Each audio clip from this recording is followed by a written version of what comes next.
Bismillahirrahmanirrahim. Dear students, Assalamu alaikum and welcome to the next lecture of Mathematics 9 chapter number 10 Congruent Triangles. देखिए आज के इस lecture में हम थ्योरम 10.3 को प्रूव करना सीखेंगे। तो स्टार्ट करते हैं कि इस थ्योरम में स्टेटमेंट ये है कि in correspondence of two triangles, हमने दो ट्राइंगल्स लेने हैं। If three sides of one triangle are congruent to the corresponding three sides of the other, अगर एक ट्राइंगल की तीनों साइड्स दूसरे ट्राइंगल की कोरेस्पॉन्डिंग तीनों साइड्स के कॉन्ग्रुएंट हैं, then the two triangles are congruent, तो फिर दो ट्राइंगल्स कॉन्ग्रुएंट होंगे। इस बात को प्रूव करना है। तो देखिए कि आपको दो ट्राइंगल्स गिवन है, आप उनके कोई भी नाम दे सकते हैं। लेट्स सपोज आप क्या देते हैं, आपके पास एक ABC ट्राइंगल है और एक DEF ट्राइंगल है। आपको गिवन क्या है कि इन दोनों ट्राइंगल्स में three sides corresponding three sides के कॉन्ग्रुएंट हैं, यानी ये साइड इस साइड के कॉन्ग्रुएंट है, ये साइड इस साइड के कॉन्ग्रुएंट है और ये साइड इस साइड के कॉन्ग्रुएंट है।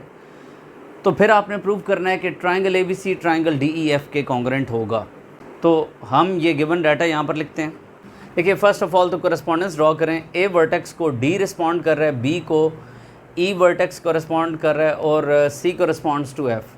तो आप ये कोरेस्पॉन्डेंस लिखेंगे triangle ABC in correspondence with triangle DEF। अब आप देखिए तो आप लिखेंगे side AB is congruent to side DE, side BC is congruent to side EF and side AC is congruent to side DF।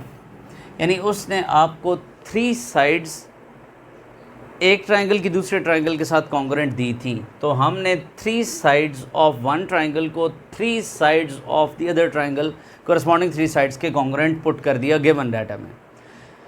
मैंने आपको बताया हुआ है इफ़ के बाद जो कुछ होता है वो गिवन है, हमने गिवन में लिख दिया। अब ये देन के बाद जो कुछ है ये आपने प्रूव करना है। तो आप यहाँ पर लिखेंगे टू प्रूव में कि ट्राइंगल ABC ये ट्राइंगल और दूसरा ट्राइंगल कॉन्ग्रुएंट है, यानी ट्राइंगल ABC कॉन्ग्रुएंट है ट्राइंगल DEF के। तो अब आप यहाँ पर कंस्ट्रक्शन करेंगे और मैंने आपको बताया हुआ है कि कंस्ट्रक्शन वो स्कीम या टेक्निक है जिसको लेकर हम अपने थ्योरम को प्रूव करना चाहते हैं। देखिए कि अगर आप प्रीवियसली लर्न टेक्निक्स को माइंड में लेकर आएँ तो आपने एक तो पढ़ा हुआ है कि अगर एक ट्राइंगल में दो साइड्स और उनका इंक्लूडेड एंगल कोरेस्पॉन्डिंग ट्राइंगल के दो साइड्स और इंक्लूडेड एंगल के कॉन्ग्रुएंट हो तो ऐसे पोस्टुलेट लगते हुए ट्राइंगल कॉन्ग्रुएंट हो सकते हैं।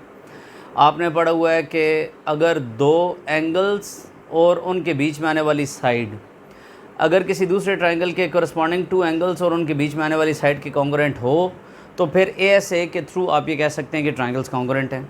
इसके अलावा आपने ये पढ़ा हुआ है कि अगर एक साइड और दो एंगल्स कॉन्ग्रुएंट हों किसी दूसरे ट्राइंगल की कोरेस्पॉन्डिंग एक साइड और दो एंगल्स के, तो फिर भी ट्राइंगल्स कॉन्ग्रुएंट होंगे। लेकिन आप देख रहे हैं कि इन तमाम टेक्निक्स के अंदर एंगल इन्वॉल्व हो रहा है। कोई एक एंगल के बारे में हमें इन्फॉर्मेशन होनी लाजमी है, जबकि यहाँ पर तो साइड और साइड के बारे में गिवन है कि ये कॉन्ग्रुएंट है साइड और साइड के। तो प्रूव करें कि सारा ट्राइंगल आपस में कॉन्ग्रुएंट होगा। इस technique SSS congruent to SSS को हम नेक्स्ट थ्योरम्स में तो यूज़ कर सकते हैं, लेकिन फ़िलहाल तो अभी हमने इससे प्रूव करना है कि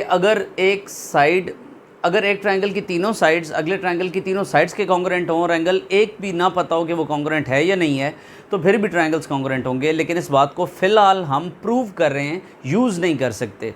लेकिन आने वाले थ्योरम्स में हम इसे यूज़ कर सकेंगे क्योंकि प्रूव हमने इसे इस थ्योरम में कर लिया होगा। तो अब देखिए कि हम इसमें से या तो ये टेक्निक बनाने की कोशिश करते हैं या ये कोई एक स्कीम बनाने की कोशिश करते हैं जिसमें हमें एटलीस्ट वन एंगल के बारे में इंफॉर्मेशन मिल जाए तो हम ऐसे पोस्टुलेट लगा सकते हैं। तो अब एंगल के बारे में कैसे इन्फॉर्मेशन मिल सकती है उसके लिए हम कंस्ट्रक्शन करते हैं। देखिए कि आपकी अब अपनी चॉइस है कि कंस्ट्रक्शन आप इस ट्राइंगल पर करते हैं या इस ट्राइंगल पर करते हैं। लेकिन अगर आप इस ट्राइंगल पर कंस्ट्रक्शन करेंगे तो थ्योरम अकॉर्डिंगली सारा चेंज हो जाएगा। अगर आप वर्टिसेस चेंज करते हैं या उनके सीक्वेंस चेंज करते हैं तो थ्योरम ऑनवर्ड्स फिर सारा कुछ चेंज हो जाएगा। तो अकॉर्डिंगली फिर आपने उसको करना होगा। तो बेहतर यही है कि बुक में जैसे हुआ हुआ है आप उसको वही वर्टिसेस और वही कंस्ट्रक्शन लेते हुए उसको प्रूव कर दें तो वो ज़्यादा सूटेबल है, क्योंकि बोर्ड में एग्जामिनर्स वगैरह उनके पास जब भी कोई पेपर जाएगा तो वो फिर अगर बुक से कंपेयर करते हैं तो फिर आपके लिए वैसे ही प्रॉब्लम बन जाएगा। लेकिन अदरवाइज़ अगर आपका कॉन्सेप्ट क्लियर है तो आप उस तरह से कर सकते हैं। बहरहाल जी देखिए DEF ट्राइंगल है, आप कहते हैं कंस्ट्रक्शन हम इस ट्राइंगल पर करते हैं, आपकी अपनी चॉइस है। उसके बाद आप देखिए कि ई एफ साइड इस केस में बाकी दोनों साइड से कंपैरेटिवली बड़ी लग रही है, तो आपने याद रखिए कंस्ट्रक्शन उस साइड पर करनी है जो कंपैरेटिवली लॉन्गर हो या कम अज़ कम बाकी दोनों साइड्स के इक्वल हो लेकिन छोटी ना हो।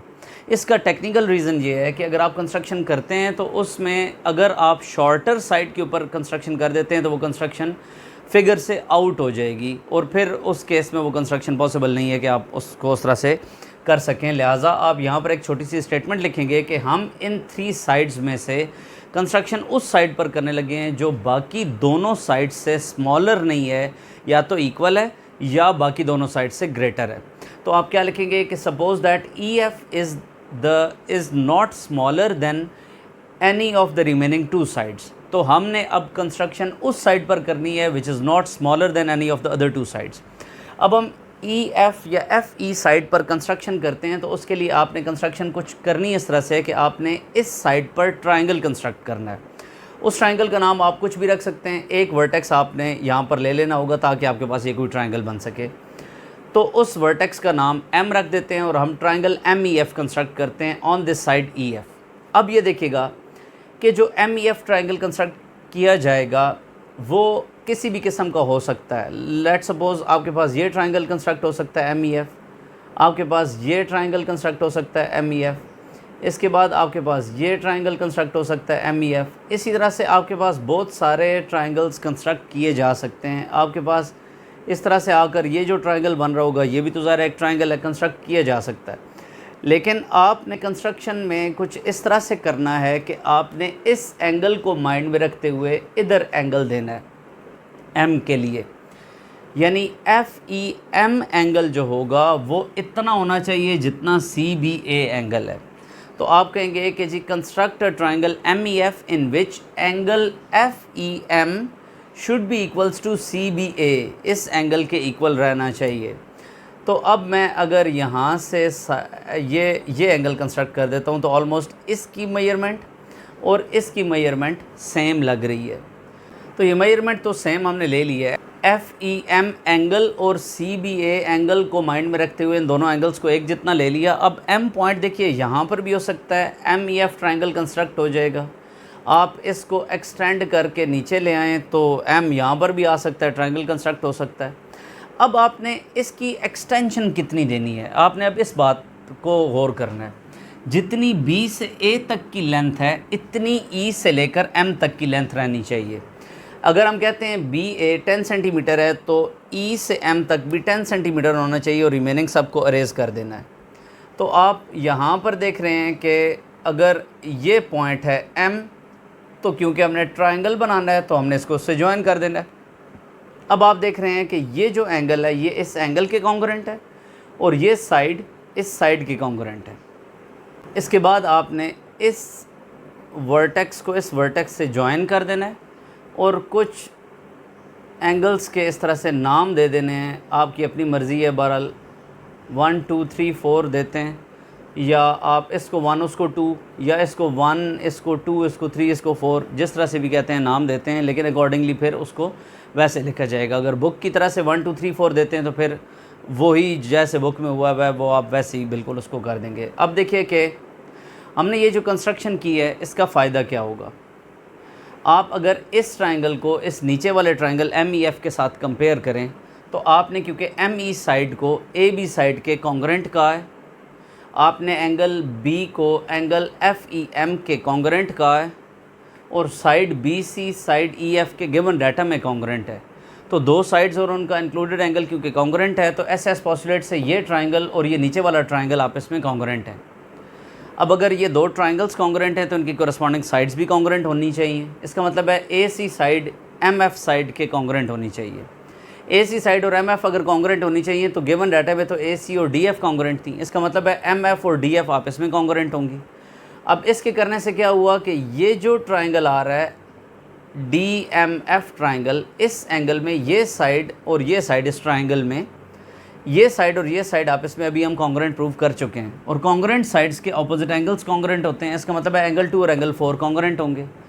अब अगर हम ये देखें कि ये साइड इस साइड के कॉन्ग्रुएंट है corresponding side of congruent triangle, और ये साइड गिवन डाटा में इस साइड के कॉन्ग्रुएंट है।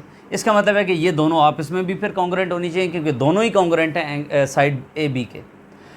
तो अब अगर हम ट्राइंगल ई एम डी लें या डी ई एम लें, ट्राइंगल डी ई एम के अंदर ये साइड और ये साइड कॉन्ग्रुएंट हैं, तो कॉन्ग्रुएंट साइड्स के ऑपोजिट एंगल्स भी कॉन्ग्रुएंट होते हैं। इसका मतलब है एंगल 1 और एंगल 3 एक दूसरे के कॉन्ग्रुएंट हैं। अब अगर एंगल 1 और 3 कॉन्ग्रुएंट हैं और 2 और 4 कॉन्ग्रुएंट है, तो sum of 1 and 2 sum of 3 and 4 के कॉन्ग्रुएंट होगा। इसका मतलब हुआ एंगल एम को एंगल डी के कॉन्ग्रुएंट होना चाहिए। अब हम इस ट्राइंगल नीचे वाले और इस ऊपर वाले ट्राइंगल की फाइनली कोरस्पॉन्डेंस ड्रॉ करें, तो डी ई एफ ट्राइंगल और एम ई एफ ट्राइंगल की कोरस्पॉन्डेंस ड्रॉ करने पर ये साइड इस साइड के कॉन्ग्रुएंट है, ये साइड इस साइड के कॉन्ग्रुएंट है, और ये एंगल इस एंगल के कॉन्ग्रुएंट है। तो दो साइड्स और उनके इंक्लूडेड एंगल क्योंकि कॉन्ग्रुएंट हैं, तो ये ऊपर वाला ट्राइंगल इस नीचे वाले ट्राइंगल के कॉन्ग्रुएंट है। ये ट्राइंगल इसके कॉन्ग्रुएंट था और ये ट्राइंगल इसके कॉन्ग्रुएंट है, तो ये दोनों ट्राइंगल्स आपस में भी कॉन्ग्रुएंट होंगे। तो इस तरह से ये थ्योरम प्रूव हो जाएगा। अब हम इन तमाम बातों को यहाँ पर लिखना स्टार्ट करते हैं। देखिए, फर्स्ट ऑफ ऑल हमने कंस्ट्रक्शन ये की है कि हमने कहा कंस्ट्रक्शन उस साइड पर करें जो बाकी दो साइड से स्मॉलर ना हो। आपने देखिए कंस्ट्रक्शन लिखनी है in triangle D E F, suppose that E F is not smaller than the other two sides. अब उसमें आपने क्या कहा था कि जी कंस्ट्रक्ट करें ट्राइंगल एम ई एफ, तो हमने लिख दिया construct triangle M E F. अब इसको क्या माइंड में रखते हुए कंस्ट्रक्ट करना है, such that angle F E M is congruent to angle B. अब आप देख सकते हैं कि मज़ीद हमने ये देखा था कि ए बी एम ई के कॉन्ग्रुएंट होनी चाहिए, तो आप वो भी चीज़ लिख दें कि and A B is congruent to M E. अब ये दोनों कंडीशंस आपने यहाँ पर पुट कर दी ताकि ऐसे एस पोस्टुलेट लग सके। उसके बाद आपने कहा था जॉइन कर दें डी को एम से और नाम दे दें एंगल्स के, तो आप लिख देंगे join D to M and name the angles as shown. अब इसके बाद हम प्रूफ इसका स्टार्ट करते हैं। देखिए, प्रूफ में सबसे पहले तो हम ये देखते हैं कि ए बी सी ट्राइंगल और एम ई एफ ट्राइंगल किस तरह से कॉन्ग्रुएंट है। हम सबसे पहले कोरस्पॉन्डेंस ड्रॉ करते हैं triangle A B C in correspondence with triangle M E F. आप ये देखिए कि साइड ए बी कॉन्ग्रुएंट है साइड एम ई के। आप इसका रीज़न क्या लिख देंगे, कंस्ट्रक्शन। इसके बाद आप देखिए एंगल सी बी ए, एंगल सी बी ए कॉन्ग्रुएंट है एंगल एफ ई एम के जो वर्टेक्स ई पर है, और इसका रीज़न भी क्या है, कंस्ट्रक्शन। उसके बाद आप देखिए कि साइड बी सी कॉन्ग्रुएंट है साइड ई एफ के, और इसका क्या रीज़न है कि बी सी कॉन्ग्रुएंट है ई एफ के गिवन। तो आप देख रहे हैं कि दो साइड्स और उनका इंक्लूडेड एंगल क्योंकि कॉन्ग्रुएंट है, तो triangle A B C congruent है ट्राइंगल एम ई एफ के, और इसका आप रीज़न क्या देंगे, एस ए एस पोस्टुलेट। अब दो ट्राइंगल्स तो कॉन्ग्रुएंट हो चुके हैं। अगर दो ट्राइंगल्स कॉन्ग्रुएंट हों तो उनकी कोरस्पॉन्डिंग तीनों साइड्स और एंगल्स कॉन्ग्रुएंट होते हैं। इसका मतलब है कि side A B side M E के कॉन्ग्रुएंट है और side A C side M F के कॉन्ग्रुएंट है। तो मैंने यही लिख दिया कि A C side M F side के कॉन्ग्रुएंट है, और ये क्यों है, क्योंकि ये corresponding sides of congruent triangle है, corresponding sides of congruent triangles. अब देखिए कि गिवन डाटा में तो A C side D F के कॉन्ग्रुएंट थी। इसको अगर आप फर्स्ट कह दें और इसको आप सेकंड कह दें, तो आप देखिए कह रहे हैं कि अगर ये दो ट्राइंगल्स कॉन्ग्रुएंट हैं then A C is congruent to M F, but A C is congruent to D F. ये तो गिवन डाटा में तो डी एफ के कॉन्ग्रुएंट थी, और इसका क्या रीज़न आपने लिखा, गिवन है। तो अब एम एफ भी ए सी के कॉन्ग्रुएंट है, डी एफ भी ए सी के कॉन्ग्रुएंट है, तो दोनों आपस में एक दूसरे के कॉन्ग्रुएंट होंगी, लिहाजा एम एफ को आप congruent to D F put कर देंगे, और इसका आप रीज़न लिख देंगे both congruent to A C. तो अब हमने प्रूव कर दिया कि एम एफ और डी एफ एक दूसरे के कॉन्ग्रुएंट हैं, यानी एम एफ और डी एफ एक दूसरे के कॉन्ग्रुएंट हैं।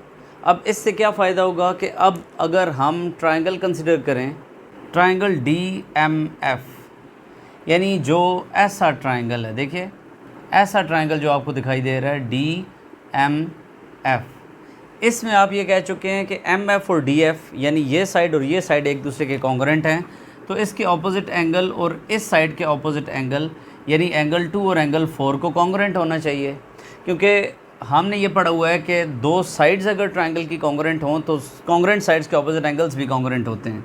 तो आप लिखेंगे कि in triangle DMF angle 2 is congruent to angle 4, और इसका रीज़न आप क्या लिख देंगे, MF is congruent to DF।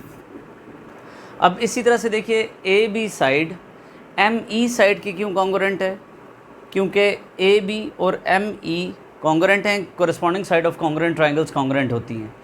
AB given data में DE के कॉन्ग्रुएंट है, तो इसका मतलब है ME और DE कॉन्ग्रुएंट हैं।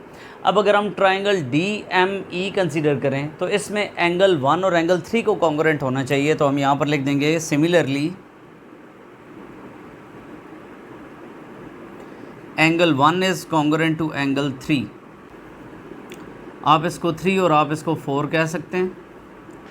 अब देखिए कि अगर ये इसके कॉन्ग्रुएंट है और ये इसके कॉन्ग्रुएंट है, तो सम ऑफ 1 एंड 2 को सम ऑफ 3 एंड 4 के कॉन्ग्रुएंट होना चाहिए। तो हम यहाँ पर लिख देते हैं एडिंग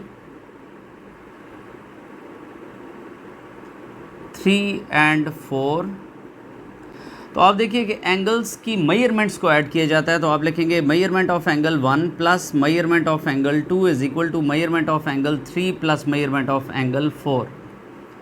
आप देखिए तो एंगल 1 और 2 का सम एंगल EDF के इक्वल आ रही है। देयरफॉर आप लिखोगे कि angle EDF is congruent to angle EMF। ये एंगल्स अब कॉन्ग्रुएंट हो चुके हैं। फाइनली हम कॉरेस्पॉन्डेंस ड्रॉ करते हैं ट्रायंगल DEF की ट्रायंगल MEF के साथ।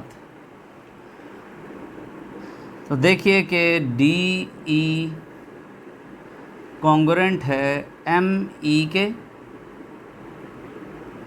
क्योंकि बोथ कॉन्ग्रुएंट हैं AB के। इसी तरह angle EDF is congruent to angle EMF, already proved. यहाँ पर हमने ये बात प्रूव कर लिया कि ये एंगल और ये एंगल आपस में कॉन्ग्रुएंट हैं। उसके बाद DF कॉन्ग्रुएंट है MF के, और इसका रीज़न क्या है, ये भी ऑलरेडी प्रूव किए जा चुके हैं। ये हमने प्रूव कर दिया था कि MF और DF कॉन्ग्रुएंट हैं आपस में। तो इसका मतलब हुआ कि दो साइड्स और उनके इंक्लूडेड एंगल क्योंकि कॉन्ग्रुएंट हैं, तो आप ये कह सकते हैं कि ट्रायंगल DEF कॉन्ग्रुएंट है ट्रायंगल MEF के, और इसका रीज़न आप क्या लिखेंगे, SAS पोस्टुलेट। अब देखिए तो ABC ट्रायंगल MEF के कॉन्ग्रुएंट था और MEF DEF के कॉन्ग्रुएंट था, तो इसका मतलब हुआ कि ये दोनों आपस में भी कॉन्ग्रुएंट होंगे। तो ट्रायंगल ABC कॉन्ग्रुएंट होगा ट्रायंगल DEF के साथ, और इसका रीज़न क्या लिख देंगे, both congruent to triangle MEF। इसी तरह से यहाँ पर आप लिख सकते हैं ऑलरेडी प्रूव्ड। आप ये देख रहे हैं कि हमने ट्रायंगल ABC को ट्रायंगल DEF के कॉन्ग्रुएंट प्रूव कर लिया। अब हम इस थ्योरम को आने वाले थ्योरम्स के अंदर यूज़ कर सकेंगे कि अगर एक ट्रायंगल की 3 साइड्स किसी दूसरे ट्रायंगल की कोरिस्पोंडिंग 3 साइड्स के कॉन्ग्रुएंट हैं और एंगल के बारे में कोई इन्फॉर्मेशन न भी हो, ट्रायंगल्स फिर भी कॉन्ग्रुएंट होते हैं। So that's the end of today's lecture. आने वाले लेक्चर में हम 10.4 थ्योरम को कवर करते हुए इस चैप्टर के चारों थ्योरम्स को एंड करेंगे। So keep watching this channel.